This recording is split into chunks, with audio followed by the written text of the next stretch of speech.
గెలుపు అహంకారాన్ని ఇవ్వకూడదు. ఓటమి అనేటటువంటిది నైరాశ్యం అనుకోకూడదు. ప్రతి ఓటమి గెలుపుకి సోపానం. ఇది ఖచ్చితంగా గుర్తుపెట్టుకోవాల్సినటువంటి నిజం. రాహుల్ గాంధీ ప్రధానంగా గుర్తుపెట్టుకోవాలి. వరుసగా 3 సార్లు ఓటమి పాలైంది కాంగ్రెస్ పార్టీ. కానీ అహంకారాన్ని ప్రదర్శించలేదు నరేంద్ర మోడీ. వినమ్రంగా శిరస్సు వంచి నమస్కరించి ప్రజలకి ధన్యవాదాలు చెప్పారు. మరింత కష్టపడతానన్నారు. ఇక్కడ వరుసగా 3 సార్లు ఓటమి పాలైనటువంటి కాంగ్రెస్ పార్టీకి నాయకత్వం రాహుల్ గాంధీని.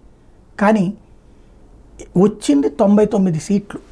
అది కూడా మూడవసారి ఎన్నికల్లో మూడవసారి వచ్చినటువంటి సీట్లు. 2 సార్లు వరుసగా అధికారంలో ఉన్న పార్టీ మూడవసారి దాకా కూడా ఈ స్థితి వచ్చిందంటే ఆత్మవిమర్శ చేసుకోవడం మానేసి అహంకారపూరిత ధోరణి, లేదంటే కనుక అభిజాత్యంతో కూడిన ప్రకటన. వారణాసిలో మా ప్రియాంక చేసి ఉంటే కనుక ఓడిపోయి ఉండేవాడు నరేంద్ర మోడీ.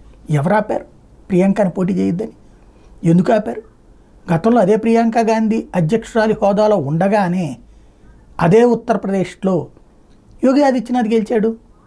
కనీసం అక్కడ రిప్రజెంటేషన్ లేకుండా పోయింది. ఓ ఫ్లోర్ లీడర్ ఛాయిస్ కూడా రాలేకుండా పోయింది అక్కడ కాంగ్రెస్ పార్టీ. అలాంటిది ఇప్పుడు 4 సీట్లు రాగానే, అది కూడా ఏంటి 240 సీట్లు వచ్చింది భారతీయ జనతా పార్టీ, 99 సీట్లు వచ్చింది కాంగ్రెస్ పార్టీ.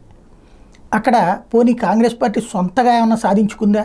ఇది అంటే మిత్రపక్షాల వల్లనే దాదాపుగా 70 సీట్లు వచ్చినాయి. దాని సొంతగా గట్టిగా కష్టపడగలిగింది 20 సీట్లు మాత్రమే, 29 సీట్లు మాత్రమే. కాబట్టి తప్పులేదు, ఎదుగుతున్నాం అన్నప్పుడు ఆత్మవిశ్వాసంతో మాట్లాడాలి, అహంకారపూరిత ధోరణితో ఉండకూడదు.